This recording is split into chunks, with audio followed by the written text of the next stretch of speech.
Let me ask you this, Senator. I am of the belief, particularly given Bill Clinton's comment yesterday, that Obama probably has a legal opinion in his desk drawer in the Oval Office. I've talked to Rush about this and Sean and a lot of other people, because you know how he form shops to get his legal opinions around the government.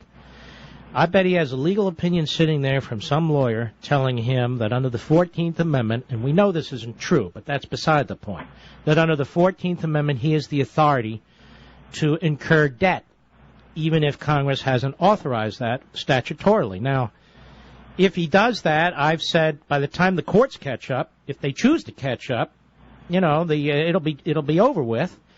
And Clinton said exactly the same thing yesterday, although he's cheering it on. He said, that's what I would do. I mean, what do we do if the president does something like that?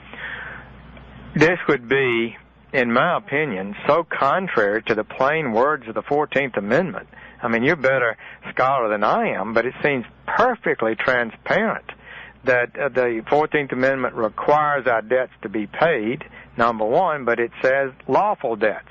And Congress has to authorize the expenditure of money and authorize debt. So it would be a historic overreach of presidential power so great that I think the American people would hold any president to account for that.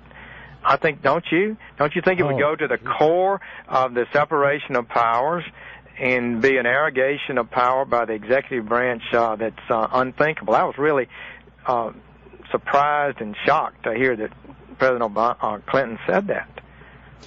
Well, he was impeached, so he's not exactly the greatest, legal scholar out there. But I'm going to tell you something, Senator. That would be a usurpation of a core function of the legislative branch.